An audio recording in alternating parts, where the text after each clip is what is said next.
Cette émission est enregistrée à La Passe, librairie Atelier. Nous nous intéressons aux influences et aux sources d'inspiration de personnalités du monde culturel, que ce soit à travers des figures marquantes de notre temps, des rencontres exceptionnelles ou des mouvements sociaux qui bouleversent notre façon de voir le monde.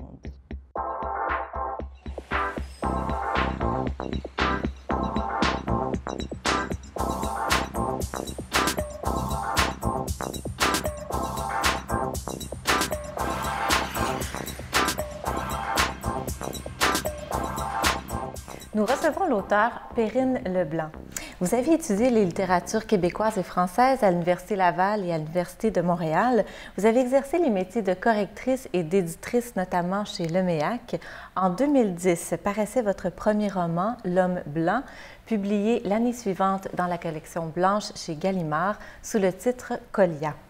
Ce premier roman a reçu le Grand Prix du livre de Montréal et le prix du gouverneur général. Votre second roman, Malabour, est paru au printemps 2014. Perrine, bonjour. Bonjour. Merci d'avoir accepté notre invitation. Je vous pose la question, on s'intéresse aujourd'hui à vos influences, vos sources d'inspiration. Nous vous demandons de qui ou de quoi êtes-vous la contemporaine? De pas mal de choses, pas mal d'artistes. J'appartiens vraiment à une génération d'écrivains influencés par les séries télé. Mais j'ai une formation en littérature. J'ai aussi quelques auteurs fétiches, dont Jean Echenoz. J'ai même eu la chance de faire une critique de son dernier livre l'année dernière. Donc c'était... on ne critique pas vraiment Jean Echenoz, surtout quand c'est un auteur qui nous a marqués. Alors, c'est un auteur qui a transformé ma façon d'écrire. Je ne l'ai jamais rencontré. Je l'ai croisé une fois.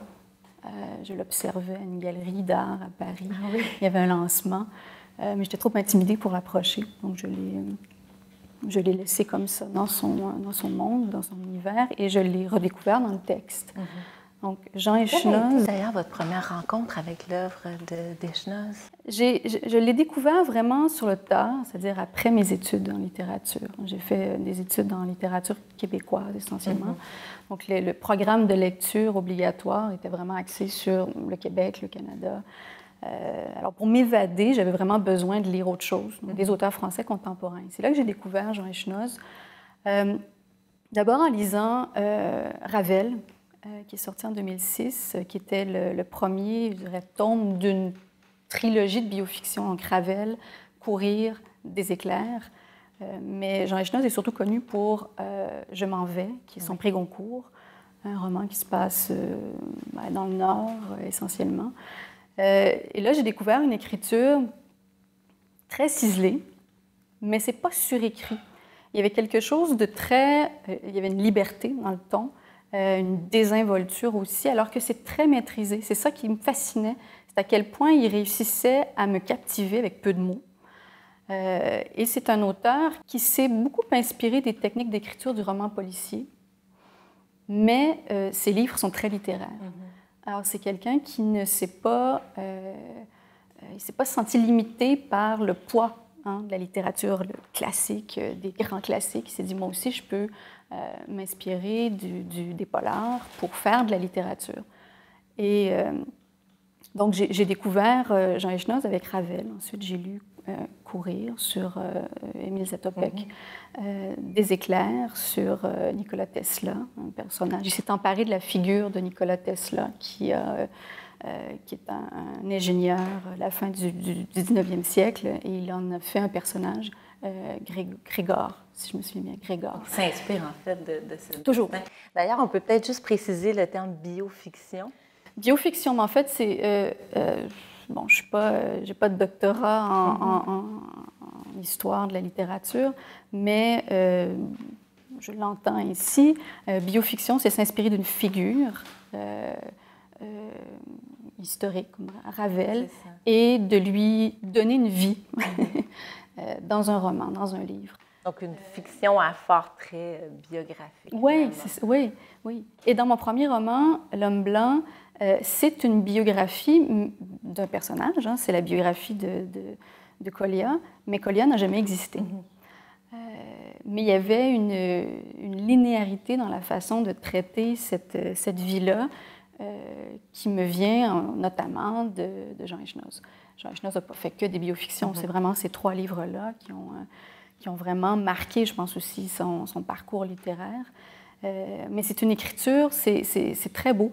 Et même dans 14, qui est un très bref roman sur la Première Guerre mondiale, il emploie dans ce roman-là le passé composé, qui n'est pas facile à négocier en littérature avec les auxiliaires qui sont vraiment très lourds. Et même là, en peu de mots, il nous raconte une guerre. Oui. Et donc c'est un auteur qui me suit, qui m'accompagne. Vous dites de lui d'ailleurs que c'est l'un de vos professeurs d'écriture. Oui, c'est un de mes professeurs d'écriture. Il y a Pascal Quignard aussi, que j'ai pas mal lu. Surtout ces romans brefs qui ont donné lieu, il y en a notamment qui a donné lieu à un très beau film, Tous les matins du monde. Chez Pascal Quignard, il y a aussi cette idée de raconter en peu de mots.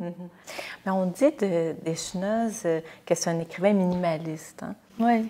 Donc, la sobriété, l'économie de moyens, finalement, toute la force de l'écriture se retrouve là. Bien, il est publié chez Minuit, qui est une maison d'édition qui était aussi un peu une école littéraire à une époque, l'époque du nouveau roman. Jean Echenoz est arrivé après ça. C'est pas une écriture blanche, hein, c'est pas une écriture sans style. Au contraire, c'est quelqu'un qui maîtrise à la fois l'art du récit, qui a beaucoup lu et qui maîtrise la langue. Oui. Et c'est à partir du moment où on ne maîtrise jamais vraiment, on ne possède jamais notre langue, mais on peut, en tout cas, il la connaît très bien. Voilà. Et il la connaît si bien qu'il peut jouer avec cette langue-là. Et ça a l'air simple, mais ça ne l'est pas. C'est vraiment une écriture, c'est maîtrisé, on le sent. Et Jean Echenoz, je l'ai déjà écrit, c'est un écrivain pour écrivain, ce qu'on appelle en anglais un writer's writer. Il y a beaucoup de mes collègues écrivains qui l'ont comme professeur d'écriture aussi. Ça, vous avez signé un billet dans Le Devoir, un très bel article sur Echenoz, et vous disiez justement qu'il ne fait rien comme les autres, il fait comme il veut, et c'est très beau. Il est libre, absolument, il est libre. C'est ce qu'on demande, en tout cas, à un écrivain. C'est pas facile être libre en écriture. On se censure beaucoup.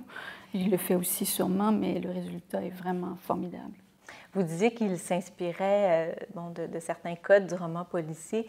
Il s'inspire aussi du cinéma. Ça se rapproche dans la forme du récit, par exemple, ou la temporalité aussi, du jeu de montage. Ce qui m'amène peut-être à parler un peu des séries. Donc, vous disiez être contemporaine aussi des séries. Absolument, oui. C'est quelque chose qui est propre à la génération actuelle. Oui. Il y a eu le cinéma à une époque, évidemment, et la littérature est toujours là. On s'inspire toujours. L'écrivain est d'abord et avant tout un lecteur. On arrive en écriture parce qu'on est un lecteur. Mais depuis, je dirais, il y a eu, Les Sopranos, mais il y a eu Twin Peaks, qui m'a marquée. À la fin des années 80, début 90, là, c'est cette époque. Mais il s'est passé quelque chose avec Six Feet Under. Il s'est passé quelque chose avec Mad Men.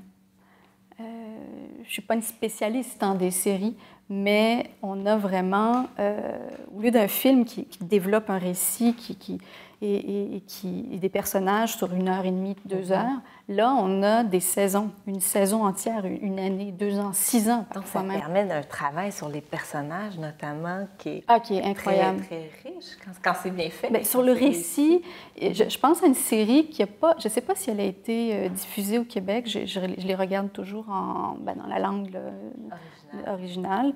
Là, je suis en train de voir Les Témoins, c'est en français. Il y avait Deadwood. Et je me suis... Deadwood, c'est vraiment... Ça se passe à l'époque, c'est la fin du 19e siècle aux États-Unis. C'est la rue vers l'or, c'est la création de certaines villes. Et c'était les villes sans loi. C'était vraiment le Far West. Et Deadwood, on disait, c'est Shakespeare sous l'acide. Tu ne peux pas regarder Deadwood en anglais, en français, tu le regardes en anglais. Et là, mais il y avait une liberté de ton. Je me disais, OK, on peut faire ça. Parce que Mad Men, c'est une écriture qui est très bonne. Mais là, je me disais, on peut faire ça avec Twin Peaks. On peut faire parler un nain à l'envers. OK, on peut faire ça. Et je me souviens que à l'époque où j'écrivais L'Homme blanc, la série qui m'accompagnait, c'était Carnivàle. Ça se passe à l'époque du Dust Bowl, où les gens crevaient de faim, où il y avait des tempêtes de sable, avant la Deuxième Guerre mondiale. Et on suit une troupe de forains. Et c'est là que je suis allée chercher cette idée d'une famille choisie. Et j'ai offert ça, mon personnage dans L'Homme blanc, à Kolia, une famille, c'est-à-dire le cirque. Le cirque russe, évidemment, absolument rien à voir avec les troupes de forains aux États-Unis. Mais il y a cette idée d'une famille qui protège le personnage dans un univers hostile, que ce soit à l'époque où les gens crevaient de faim aux États-Unis ou en URSS, où tout allait tout croche un peu. Je suis allée chercher ça là. Et je les dévore, c'est-à-dire que je les regarde, les séries, comme je dévore les livres de Jean Echenoz. Jean Echenoz, j'y retourne quand je sais pas, je me sens moins inspirée, j'ai besoin d'un élan, j'ai besoin de quelque chose de très beau. Je prends un livre, n'importe quel livre d'Echenoz ou Quignard ou un roman que j'ai aimé, Mathias Hénard notamment, quelques pages, et puis ça va.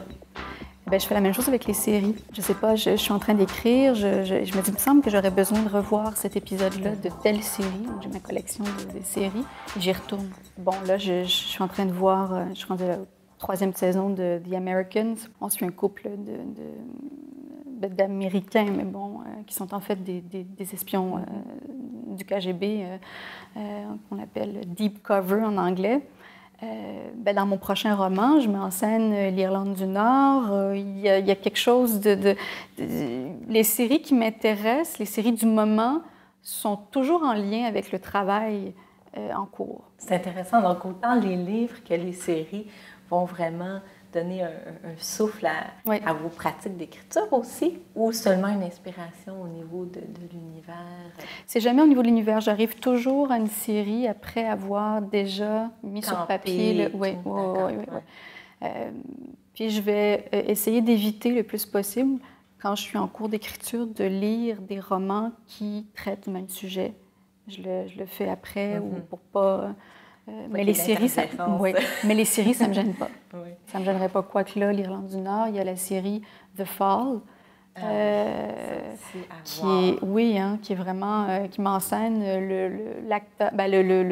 le meurtrier, celui qu'on... Puis là, je vois le punch n'est pas... On le sait depuis le début. C'est ne révélez rien. Ils ont choisi cet acteur-là pour jouer dans... le film 50 Shades of Grey, donc je n'ai pas compris. Mais la série est excellente, ça n'a rien à voir avec le film. Détective, très féministe. Ah oui. C'est tout à fait une série à voir. Mais c'est vrai que dans notre façon aussi de consommer peut-être les séries, il y a quelque chose de différent, cette accessibilité rapide, le fait de pouvoir écouter plusieurs séries, plusieurs épisodes en fait d'une série, ça nous plonge vraiment dans l'univers. Ça, on ne connaissait pas ça avant.